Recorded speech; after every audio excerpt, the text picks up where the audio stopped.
Hello, and welcome to Boomer Banter, the podcast where we have real talk about aging well.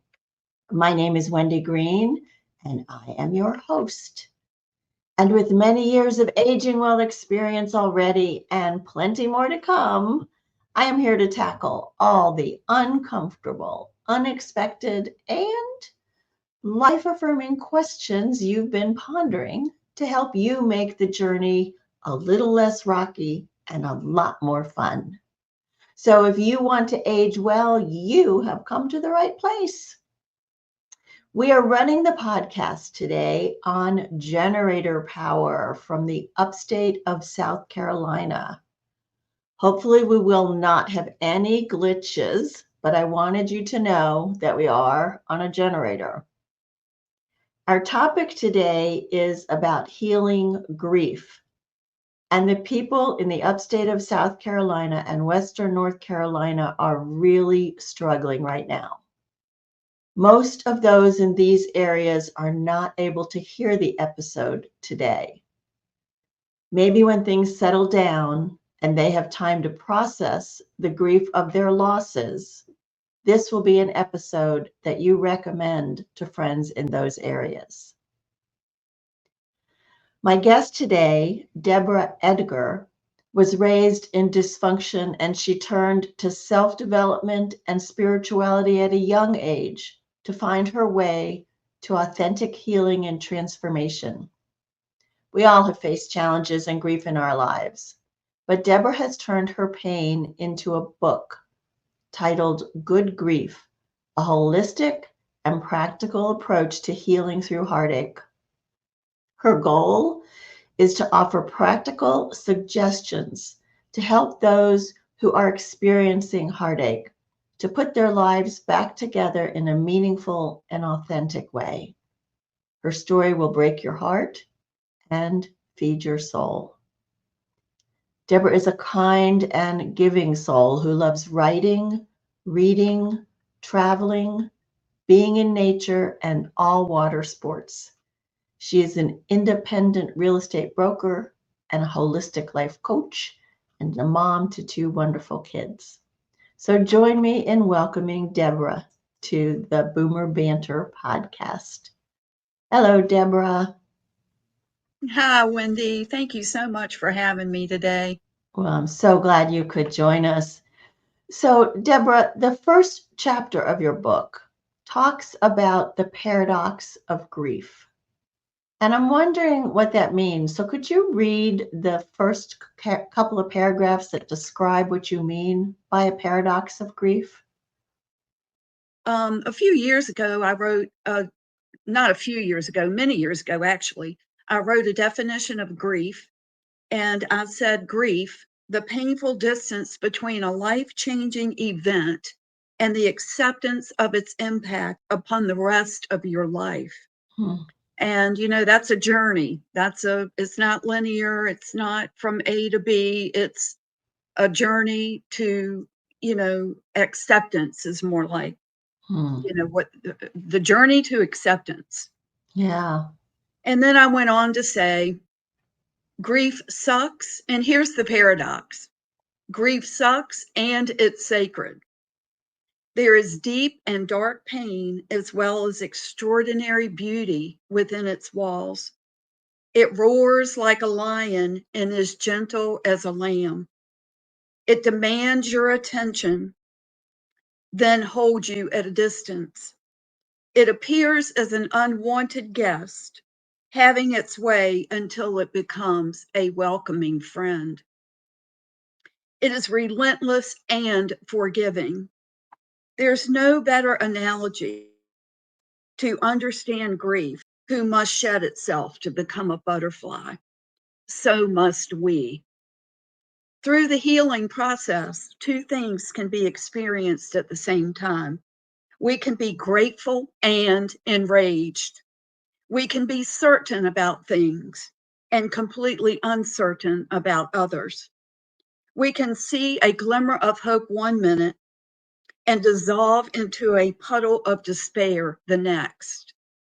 It's the beautiful paradox of grief itself.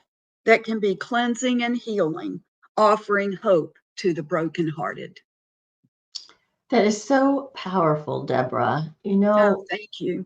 And it so beautifully says exactly what grief is. There are times that we just dissolve into tears, as you said, and other times we might see a rainbow and go, "Oh, look how beautiful that is." And then you wonder, how can I feel that?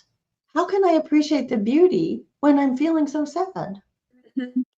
Well, I tell you, it was a big, I've experienced a lot of grief in my life, from a very young age to, the age I am now, which is not very young, but, and I'm still, still going through the journey. Like I said, there's no destination.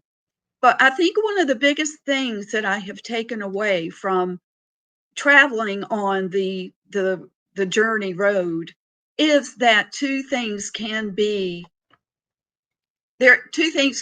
true at the same time. You Mm-hmm. can be extremely grateful and you can be in a puddle on the floor at the same time. And I think we run into danger when the expectation is that we just need to get over it, and we're not able to just get over it. Grief isn't something you get over. Grief is something that you go through. Mm-hmm. And I think it's really important for people to understand that no matter where they are on the grief, in their grief process, they should be encouraged to embrace it. And our culture sadly, our culture sort of demands that we get over it as quickly as possible. It's true. It's true. You, as you mentioned, you have certainly had your experiences of grief starting from a young age. And I thought it would be helpful if we kind of trace your process of learning to heal, all the different ways you have learned about this process. If we start with your early childhood and some of what was going on there. Sure. Well, I was born into my mother's third marriage, and it wasn't going to be her last one. Okay. Yeah, I think it was during an era where, she certainly blazed a trail in 1957, having been married 3 times already and then going into her 4th marriage. Mm-hmm. And it was very tumultuous. My mother had narcissistic tendencies. She loved bad boys. Mm. So she married bad boys and raised us under the roof of that. All of us, me and my 3 siblings, all had different fathers. And, it was a rough upbringing. It was very convoluted and very confusing. And then when I was 14, she remarried again to an abusive alcoholic. Oh, And gosh. then when I was 14, and my brother, who was my saving grace, he was absolutely my saving grace. He was 14 years older than me, and he was tragically killed in an accident. My stepfather came to me the night that he was killed and said, "Don't let me see you shed another tear." Oh my gosh. And my heart was broken and, Of course. just shattered into a million pieces. But the reason I tell that is because I learned when you're 14 and you're scared of your abuser anyway, and the outcome of going against what your abuser is telling you, then you fall in line. I found solace under my bed covers, with a flashlight and a stack of books by my bed. Okay. And I would read and keep a journal that I kept lock and key, from the time I was about, I don't know, probably 10 or 12 years old. And then after my brother died, I just read and wrote to get things out of my system and to sort of find my way through fiction into other people's lives so that I could escape my own, you know? And so I think, especially when you're a kid, you somehow, some way we find an outlet. And then sadly, I went through 2 marriages and divorces myself, sort of falling in line with a generational curse, if you will. Not that that's a curse, because, It plenty of happens. people have been married a couple of times. It's Right. it's old news now. But Right. I will say this, when you're raised in abuse, you do not have the functionality to make conscious decisions. Mm, You're making them from the standpoint of being hurt. And so right. hurt people, as they say. Mm. And you make decisions that aren't always the best ones, but they're the ones that you make in the moment. My encouragement is that there is a process to healing and defining yourself. So when you were a child, you found a way to escape through books and through your writing. Yes. Was there anybody in your life then that was able to help you, mentor you, console you? Well, yes. As I mentioned, my brother was I call him my savior, and I don't mean that like in a religious context, but he was my savior. And his wife, my sister-in-law Joyce, became more of a mother to me than my own mother. Okay. And she and I remained friends until she passed away a few years ago.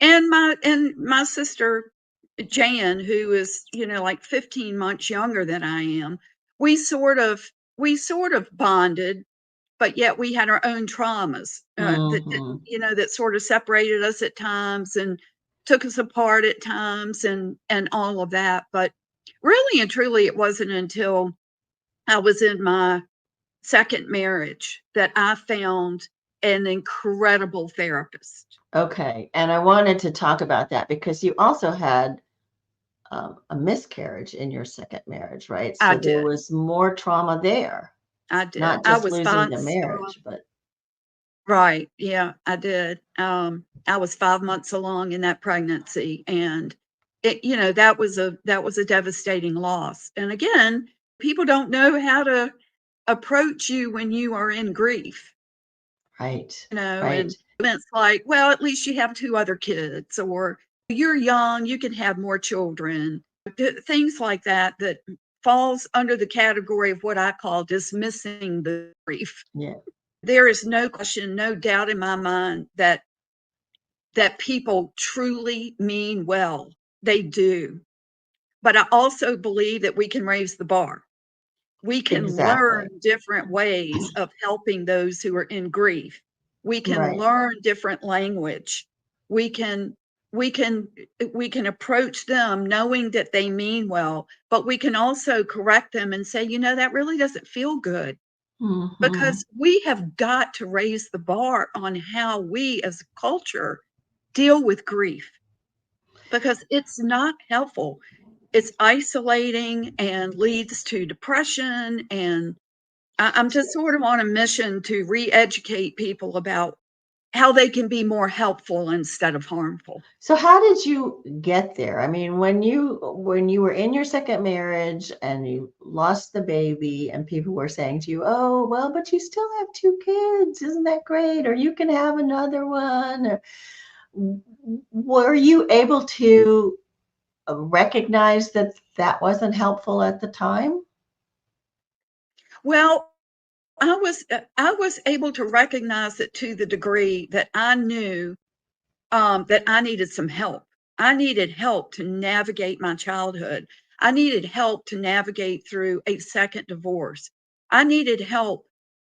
And more importantly, I needed someone to hear me. I needed Mm, someone to hear my experiences and to believe me. I had been to other therapists and other counselors and so forth, and they just didn't seem to get it. And I finally found someone who was willing and able to navigate all of this with me. And I can't encourage people enough to seek out a trusted counselor or a trusted therapist. to help you. And I wanted to heal. I was broken and I knew I was broken.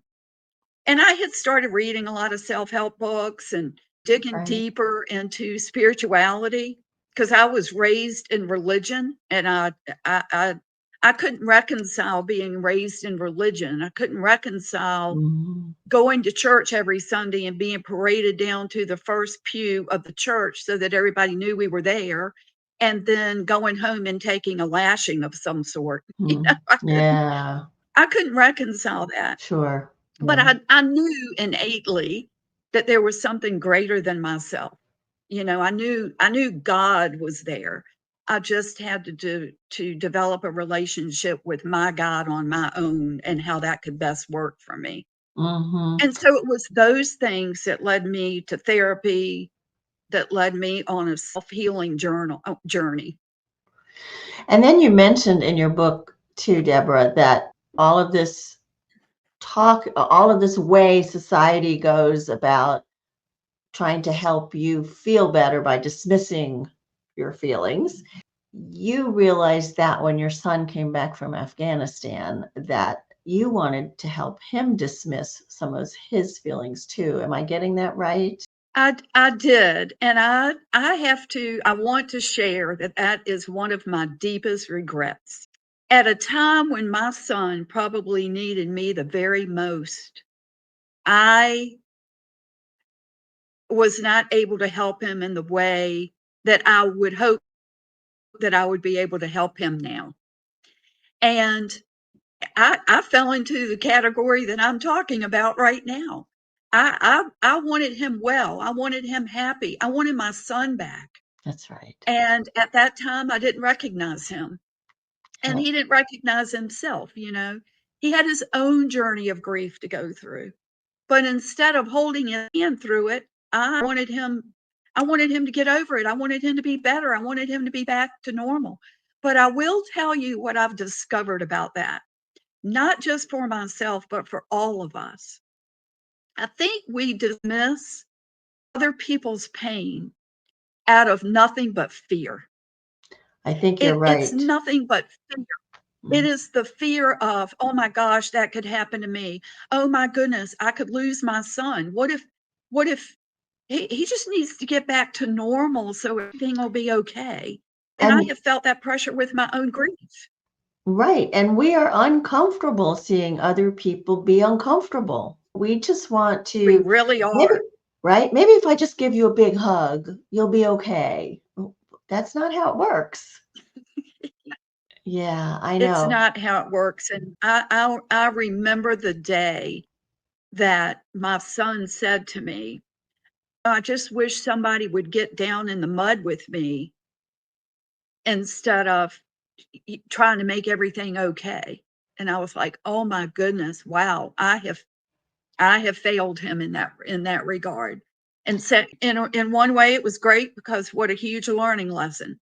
Went through the same thing with my other son, whose house burned to the ground a few years ago, and they lost everything they owned down to their toothbrushes.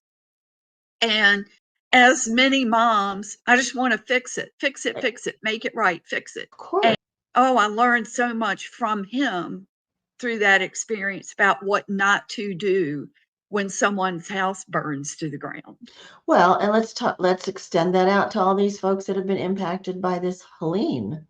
They've lost everything. And do we say to them, well, thank God you all are still alive?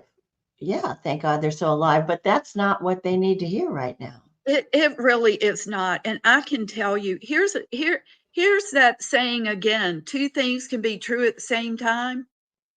When my son's house burned to the ground, everybody, I don't think there was one single person who didn't say to me, well, thank God, just be thankful they're alive. Hmm. Okay, I am. And oh my goodness, I certainly am. Hmm. They don't have a toothbrush. And and it's like, well, of course you're grateful, but I'm still dealing with a grown man and five kids who are in deep grief and dumbstruck. Hmm. When we just Here's the other thing that goes along with dismissing other people's feelings. that person ends up feeling guilty about their Mm, grief. yeah. They're guilted, they're shamed. We need to stop shaming people in their grief. Well, you should just be thankful for. Right. I've heard that 1,000 times. You should just Yeah. be thankful for. And so that shames me into, well, gosh, there must be something wrong with me, because certainly I feel grateful, but I feel a whole lot of other crappy feelings too. Right. And sometimes you don't have to say anything. I know when my daughter showed up yesterday, I mean, you can imagine how stressed she was. They haven't had water, Oh, cell phone, yeah. power for days. Oh, And devastating. she was just walking stress. And I just let her Yes. be, feel, express all that she was feeling, and really didn't say much. It's just like, just let her Yeah. do what she needs to do. Let her be. Just One of the just to be with somebody, right? You don't need to fix it. absolutely, just be. And I tell people that all the time, just show up and be. Just show up and be. You don't have to show up with anything. If you want to, that's great, but just show up and be. One of the kindest things that someone said to me after John died was this. Well, we haven't talked about John yet. We're gonna get to Okay. that. Yeah. Well, what was said to me in a deep, dark grief period in my life was, "This sucks." It was one of the best things somebody said to me, because Acknowledge they your were feelings. acknowledging it. They weren't Mhm. trying to wash it away or whisk it away, or, they were trying to tell me, "This sucks. I Yeah. get this. It sucks." Yeah. So tell Yeah. us about John. Mhm. Tell us about John and what happened. This Okay. is so Well, incredibly heartbreaking. John and I met having been through quite a bit of life individually, and he had been married a couple of times. I had been married a couple of times. I'm a real estate agent, as you mentioned, and he happened to come and see one of my properties one day, and he stepped out of his truck, and I dropped everything in my hands, everything. I dropped my keys, the file folder, I dropped my pen, I dropped everything I had in my hand. I was like, oh no, no, no, no good can come of this. No. And we both fell madly in love with each other and went that day forward. And we had the most incredible, loving, committed, fun, happy relationship that either one of us had ever experienced. And I dare say that many other people have experienced. We were just really connected on a spiritual level and on an intellectual level. And then we had 4.5 years together, and we were dancing at my son's wedding reception, and John collapsed and died on the dance floor. And that was two years and 5 months ago. It was absolutely traumatic and devastating. I cannot even And imagine. not just for me, but my family, Right. in the way that it happened. It was devastating for everybody who knew John, his family, of course, our friends, but for me and my family, I think it was, extra excruciating, maybe because of the way it happened Right. and At the where it happened. wedding And and oh, you can imagine we're all there in celebration and oh gosh. happiness, and we were dancing, and he was holding my youngest granddaughter, who was 3 years old at the time. He just went down easily, but it was over in a split second. It was just all over. Everything. The wedding was over, the reception was over, our Oh, life Deborah. was over. I went into absolute total shock and trauma Of mode. course you did. And, even looking back on it today, I feel so terrible for my kids, because they had to immediately go from, we just got married, to having literally to take care of their mother. Mhm. Understandably so. Like literally, physically, and everything. And they had their own grief and their own trauma, to work through. And there they were, literally having to take care of every need that I had. Yeah. So it sent me So into the horrible. deepest grief I have ever experienced, in my life. But I made the decision that I was going to be an observer of my grief. I had done enough work in the field. I had done enough work in counseling. I had done enough of work on my own spirit and soul to make that decision that I was going to be an observer of my grief and I Mm. was going to allow it. Okay. And I Okay. think that's an important thing for anyone who is on a grief journey of any kind. And I do want to mention you mentioned the folks that are going through so much tragedy right now as a result of the hurricanes and floods and everything. Grief takes all forms. You can grieve pets. You can grieve a lost relationship or a troubled relationship. You can grieve a death of a spouse or a loved one or a child or whatever. You can grieve the end of a marriage. You can grieve your house burning down to the ground. Yeah. Yeah. We There's we so need to many. not categorize grief as much as we do, and just embrace that it's a normal part of life that we need to grow through. We need to grow through grief. Embrace is an interesting word. We think of embrace as embracing somebody you love, and none of us love being in grief. No. So, how do you use that word when you talk about grief? Well, I think that if you don't embrace it, you're fighting it. The more you fight something, the bigger struggle you have, And the right? bigger it And becomes. yes. And so when I say embracing it, I mean, don't dismiss it within yourself. Okay. You've got a whole culture dismissing it for you. But if you dismiss it for yourself, you're going to end up sick. You're going to end up troubled. You're going to end up bitter.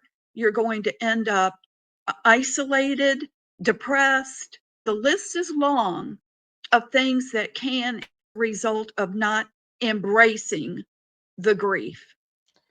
And understanding that it's a And journey, embrace it with grace for yourself.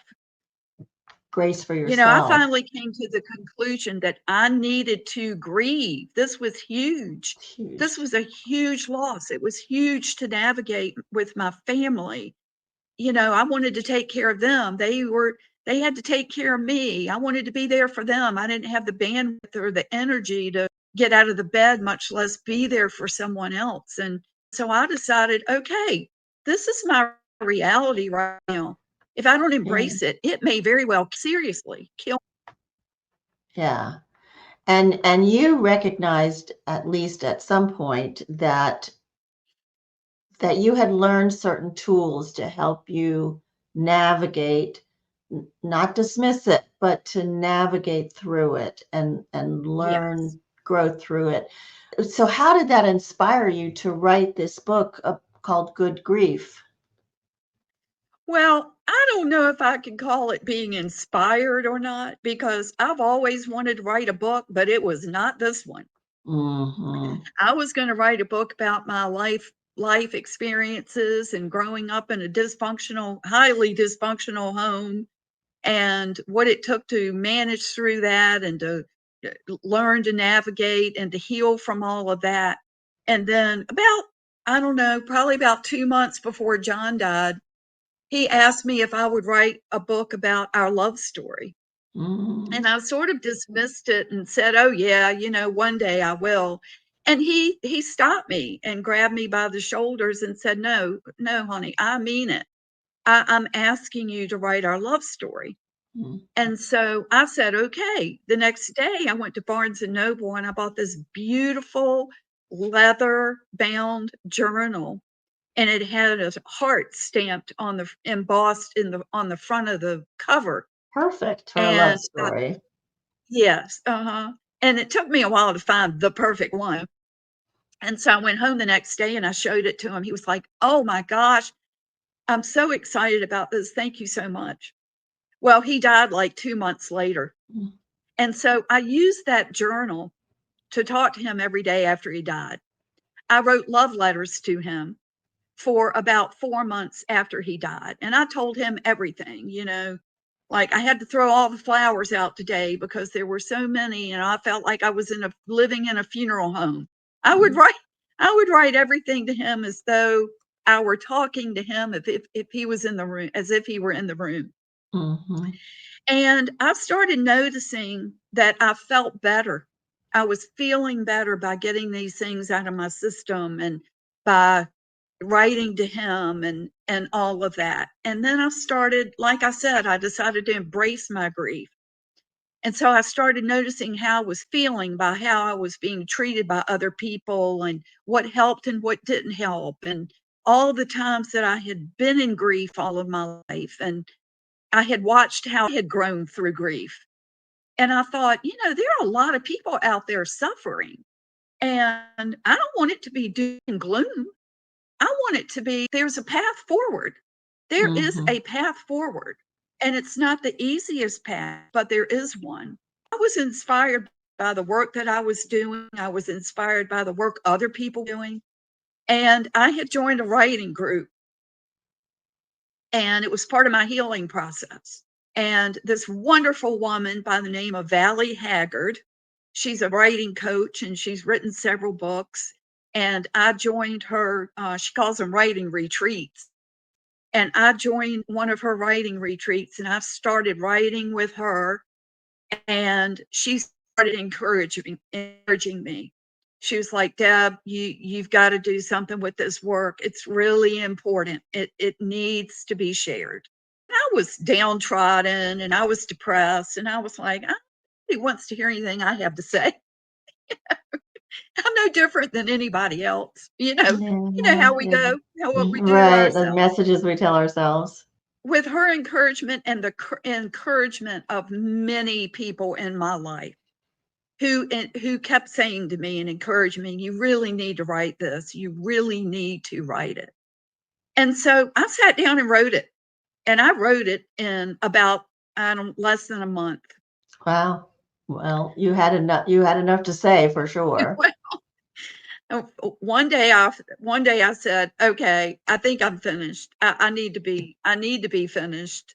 And so it's a short little book. It's not very long. It's just a short little, what I hope is that people will gain gain a tidbit from every chapter that they can put into motion on their own grief journey.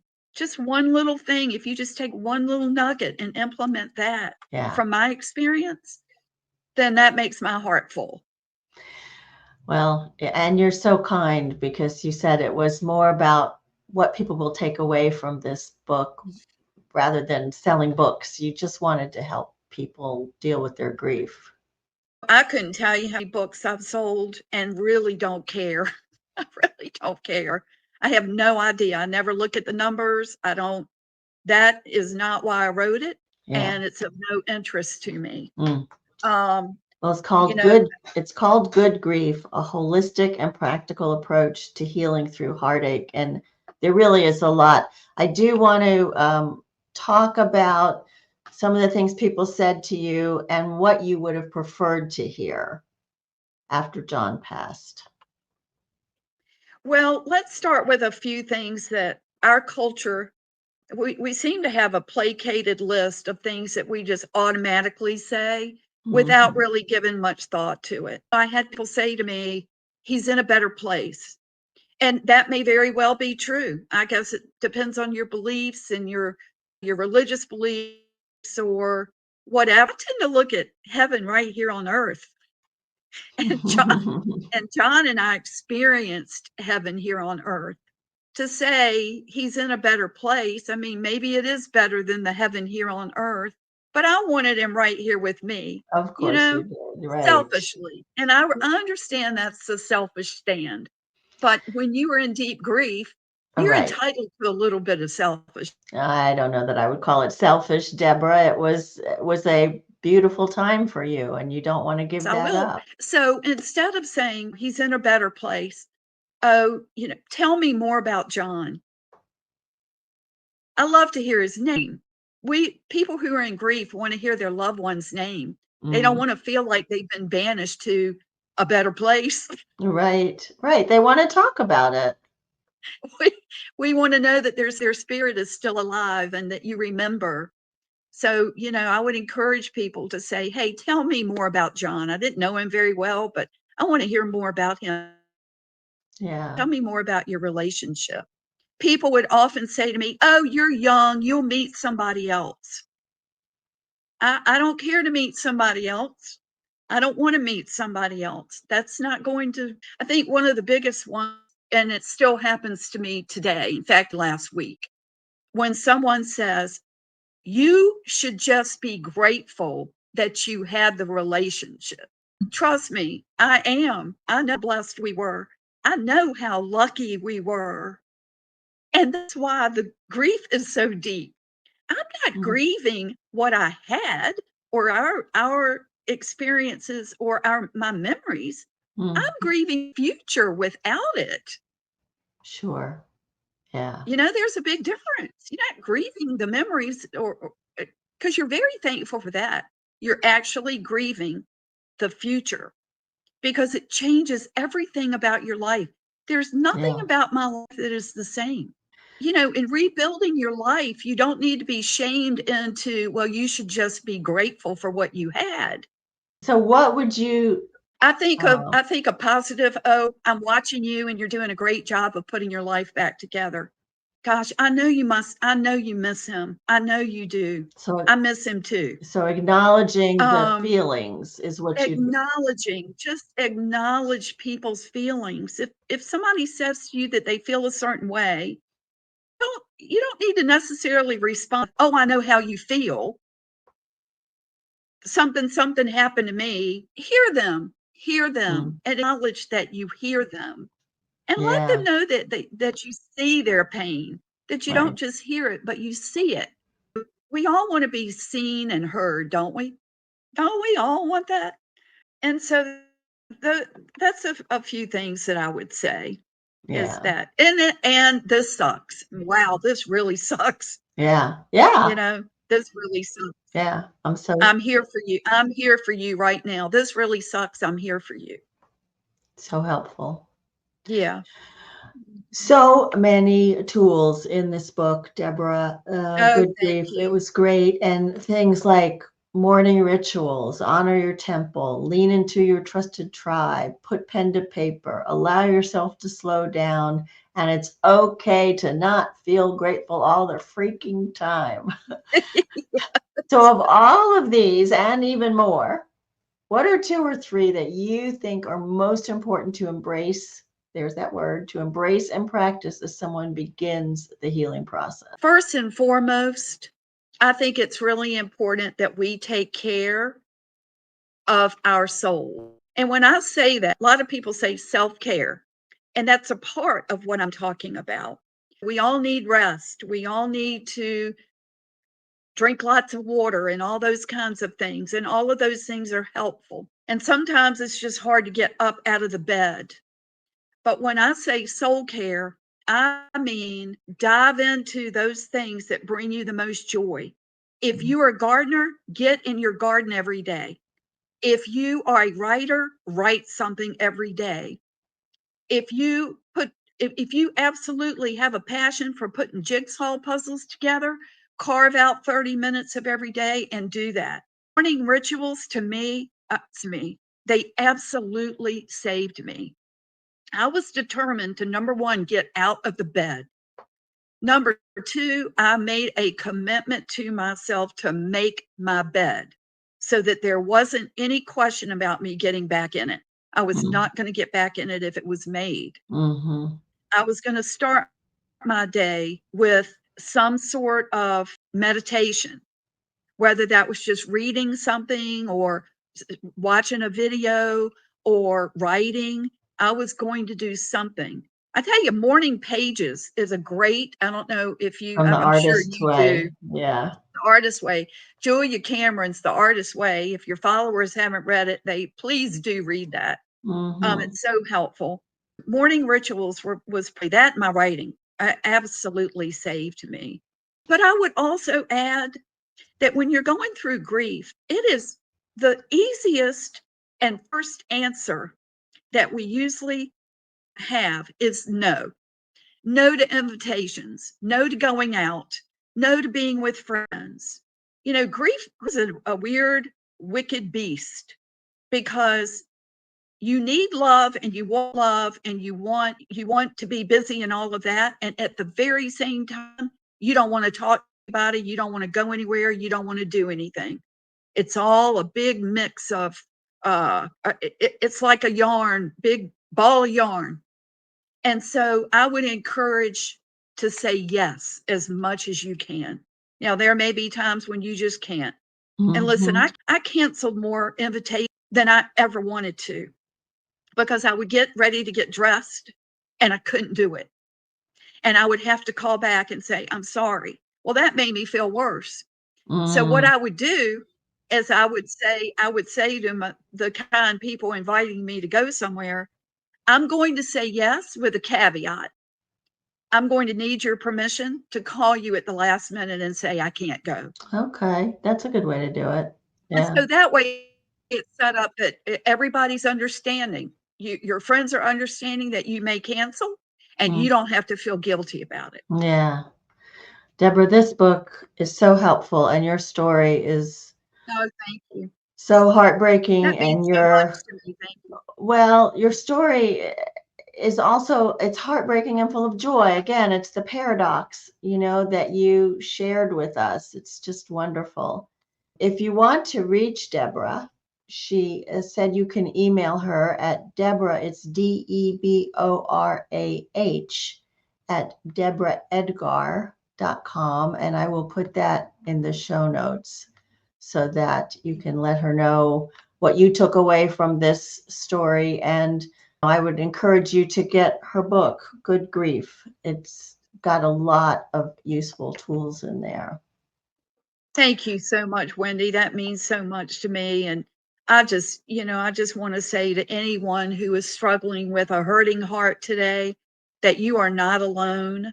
Please reach out to someone. You can reach out to me. I am happy to chat with anyone or talk anyone through their journey. And I have a real heart for people who are going through any type of grief.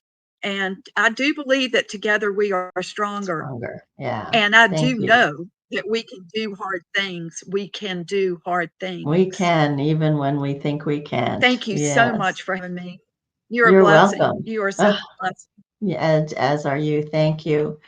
So let me also encourage you, if you'd like to be part of the Boomer Banter Real Talk About Aging Well community, we would Yeah. love to have you join us. And you can go to heyboomer.biz, B-I-Z, and sign up by clicking on Connect with Us, and then you'll know all about what we're doing and where we are. I also wanted to let you know that the Boomer Banter Walk to End Alzheimer's team is going to be walking this Saturday, October 5th. And my team is about 50% to our goal. So we still need help. If you care to support the Walk to End Alzheimer's Boomer Banter team, you can support us at act.act.org/go to/heyboomer. And that will all be in the show notes. All right. So next week, Monday, October 7th, is my episode. And I was toying with a few ideas about what to talk about before we got hit by Tropical Storm Helene. In a previous life, I was the director of training for a travel risk management company. And one of the things we trained people on was emergency preparedness. It is such an important topic. And as we get older and it's more difficult to get out, it's even more important to know how to be prepared. So next week, I'm going to do an episode specifically focusing on emergency preparedness, to be prepared ahead of time. Hopefully we never see another storm like this, but all kinds of things happen, and it's good to be prepared. So I hope you will not miss that episode. Each episode of Boomer Banter is an invitation to listen, learn, and apply the wisdom gained. And we certainly did appreciate all that Deborah shared with us today. We are a supportive community, so reach out and join the community. The Boomer Banter podcast is produced by me, Wendy Green, and the music comes from Purple Planet Music. Deborah, thank you. Blessings to you so much. Blessings to Appreciate you as you. well, Wendy, and to your community. Thank We're you. all so lucky to have you. Oh, And thank you. Thank All you very right. much for having me today. You are welcome and thank you. Bye. Bye-bye.